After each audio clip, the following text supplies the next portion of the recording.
Ladies and gentlemen, we live in a world that constantly whispers promises of certainty, permanence, and control.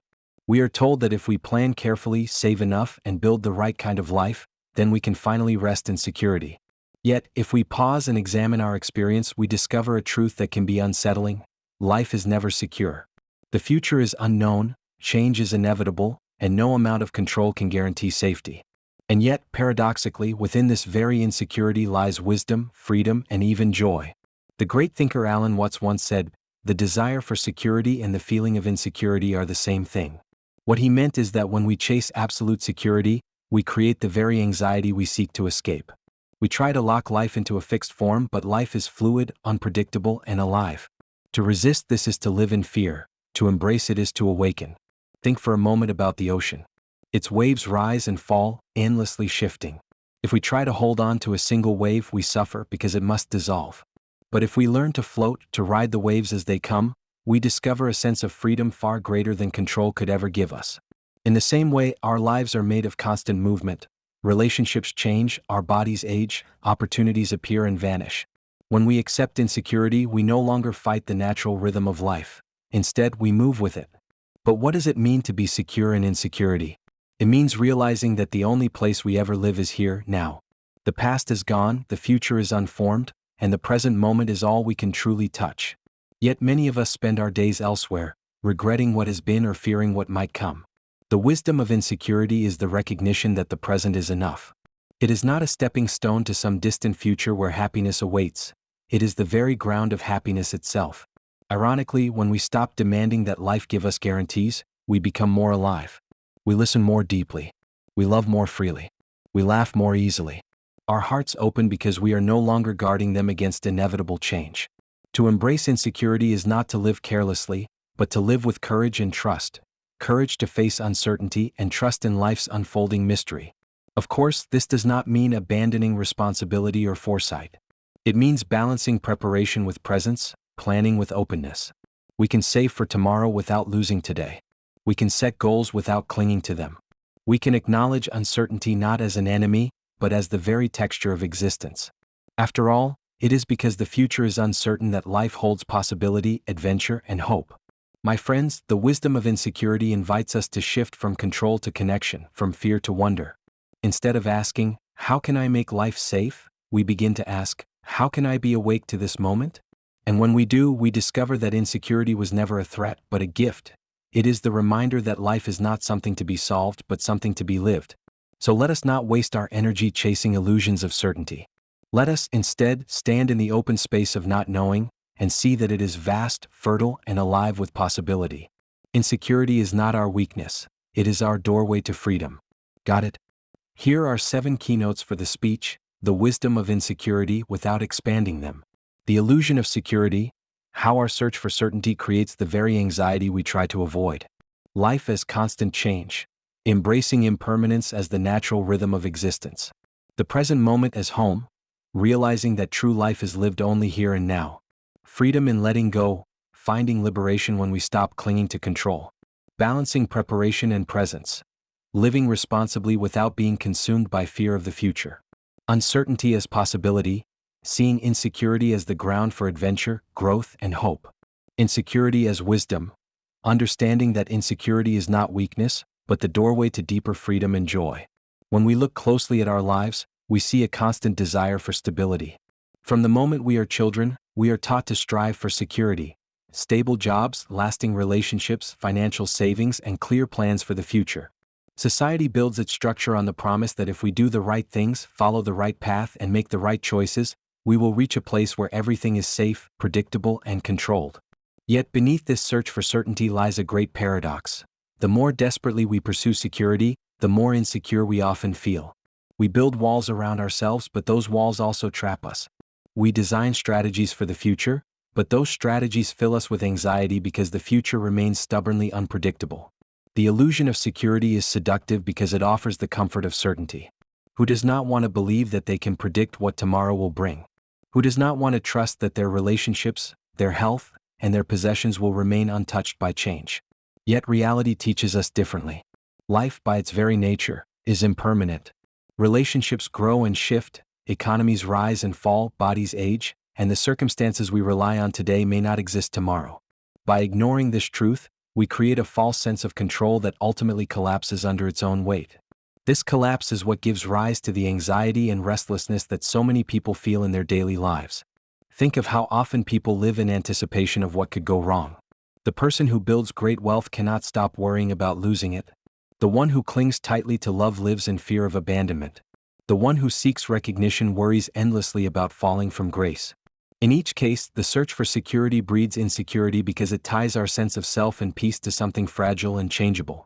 Instead of giving us the comfort we seek, this pursuit leaves us in a state of constant vigilance, always guarding what cannot ultimately be protected. The irony is that insecurity itself is not the problem. The problem is our resistance to it, our refusal to accept it as a natural part of existence. When we insist that life must be secure, we create tension between reality and our expectations. This tension manifests as anxiety, stress, and fear. But when we begin to see insecurity not as a failure but as the nature of life itself, we open the door to wisdom. We begin to recognize that the things we try to cling to were never meant to be permanent, and that the more we try to force permanence, the more fragile and brittle our lives become. The illusion of security can be compared to trying to capture water with a clenched fist. The tighter we grip, the faster it slips away. If we loosen our hand, the water rests gently in our palm for as long as it remains, and when it flows away, we are not devastated. Life is the same. We cannot freeze time, prevent change, or guarantee outcomes. What we can do is learn to hold life lightly, appreciating what is present without demanding it remain forever. True freedom comes not from achieving perfect security, but from releasing the illusion that such security exists. This does not mean abandoning responsibility or living recklessly. Rather, it means acknowledging the fragile, shifting nature of all things and adjusting our expectations to align with reality. It means seeing insecurity not as an enemy, but as a companion that walks with us in every moment.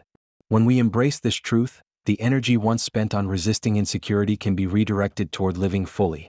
By confronting the illusion of security, we discover that insecurity itself is a teacher. It shows us that life is precious precisely because it is fleeting. It reminds us to cherish the people and moments we often take for granted. It humbles us, showing that control is an illusion but presence is always available. And most importantly, it calls us to step out of fear and into freedom, the freedom of living with eyes open, aware that nothing is guaranteed and that, in this very uncertainty, lies the depth and beauty of being alive. Life is a river, always flowing, never still, and yet so many of us try to dam it, to hold it in place, to make it conform to our desires. But no matter how tightly we cling, life keeps moving. Change is the very essence of existence, and resisting it only creates suffering. From the turning of the seasons to the beating of our own hearts, everything is marked by transformation. Nothing stays fixed, and nothing remains untouched by time. Recognizing this truth is not about despair but about awakening to the natural rhythm of being. If we look to nature, the lesson becomes clear. The tree sheds its leaves in autumn, stands bare in winter, blossoms again in spring, and bears fruit in summer. Each stage is necessary, each transition vital to its growth. The tree does not resist the falling of its leaves, nor does it cling to them when their time is over. It flows with the seasons, allowing change to shape it. We, too, are part of this larger cycle, but unlike the tree, we often resist. We cling to youth when age comes, we hold on to relationships when they are meant to evolve or end, and we try to freeze moments of joy as though they could last forever. This resistance to impermanence becomes the root of our discontent. Our own lives bear constant testimony to change. Think of your childhood, your first friendships, your earliest dreams. How many of them remain the same? The people you once knew may have drifted away, the ambitions you once held may have shifted, and even your sense of self has changed countless times. What seemed unbearable years ago may now appear insignificant, and what once brought you joy may no longer hold meaning. Change is not only inevitable, it is the very fabric of growth. Without it, we would stagnate, unable to evolve into who we are meant to become. Yet society often teaches us to fear change. We are told to chase stability, to build a life that resists uncertainty, and to mourn when things do not remain as they were. This fear blinds us to the beauty of impermanence. The flower is precious not in spite of its short life, but because of it. The fleeting sunset moves us because it fades. Likewise, the moments of our lives gain depth precisely because they cannot last. If everything were permanent, nothing would feel urgent, nothing would hold wonder, and nothing would inspire gratitude.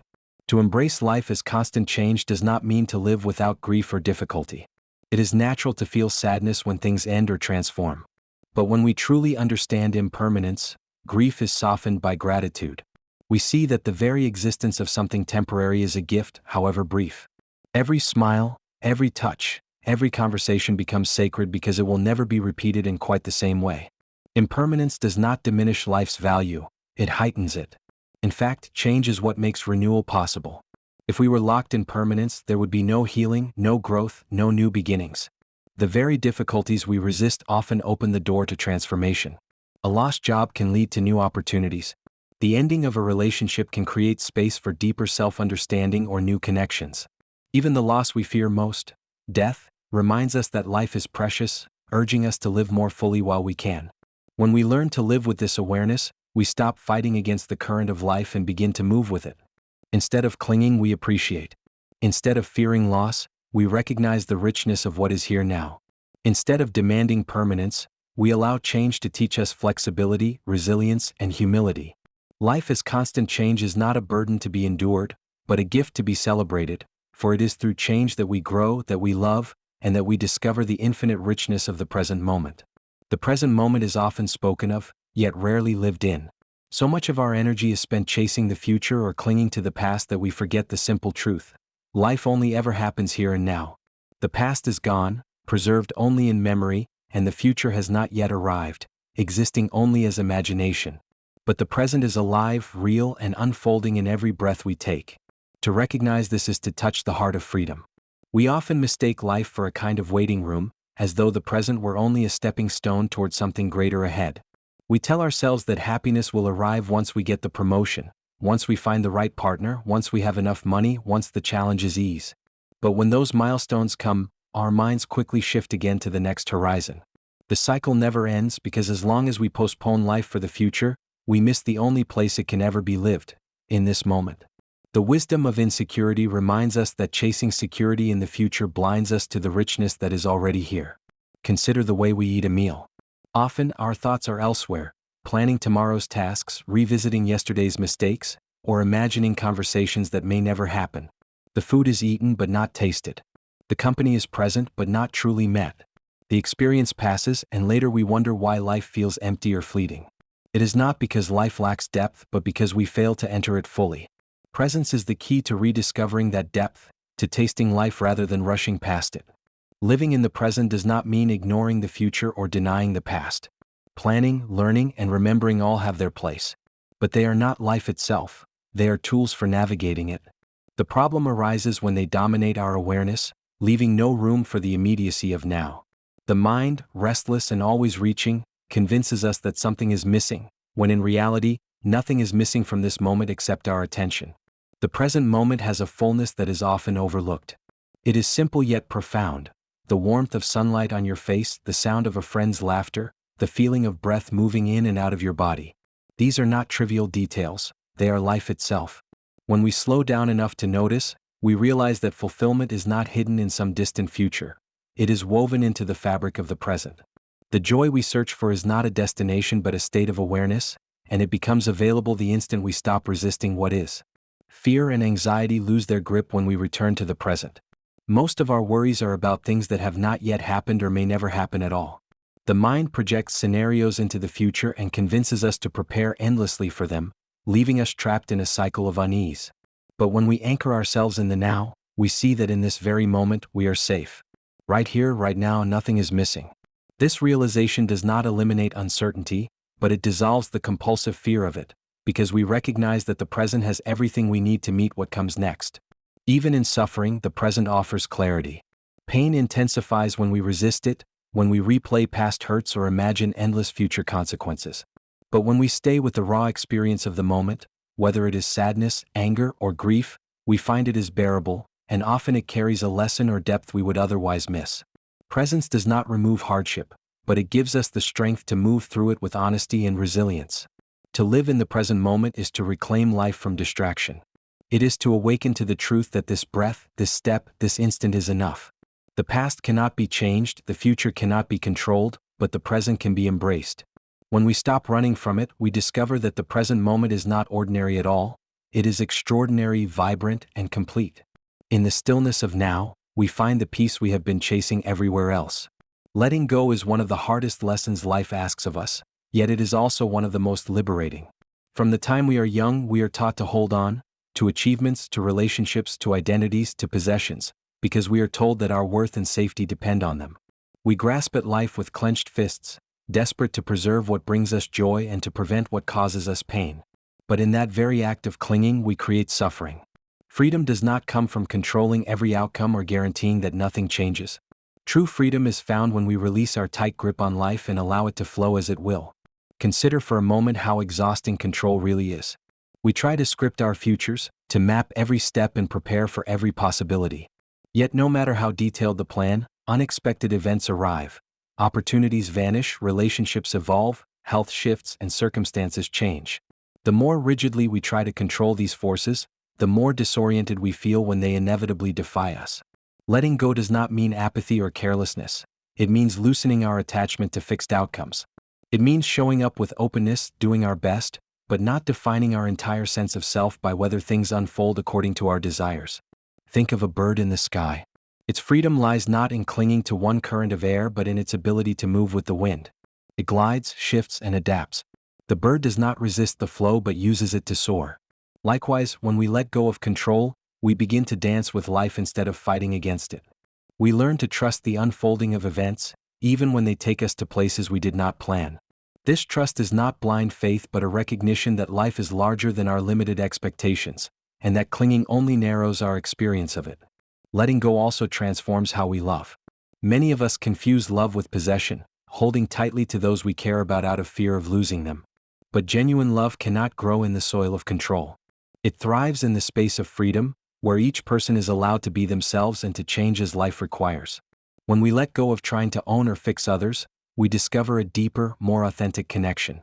Love becomes an act of appreciation, not possession, an embrace of the other person as they are, not as we demand them to be. Even our identities benefit from letting go.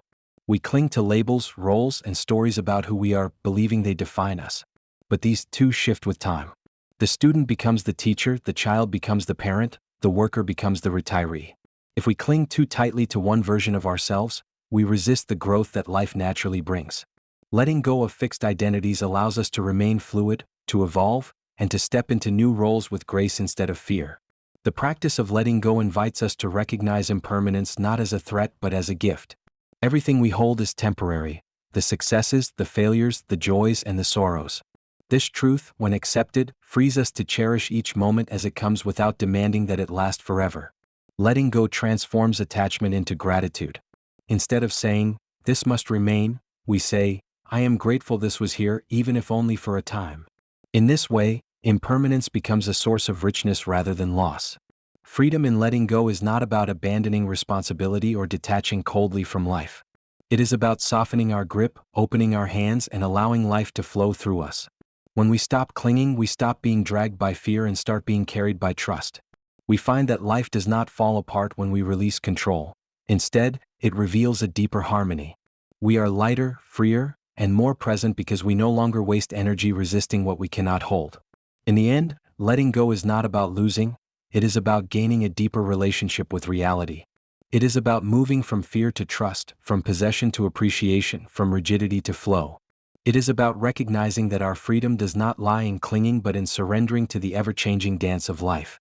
Only then can we experience the peace that comes from truly living, unburdened and open to all that arises. One of the deepest challenges we face in life is learning how to balance the need to prepare for the future with the ability to live fully in the present. On one hand, foresight and responsibility are necessary. We must plan, save, and organize if we wish to build stable lives. On the other hand, too much focus on what lies ahead can consume us, filling our minds with fear and robbing us of the very life we are trying to protect. To live wisely is not to choose between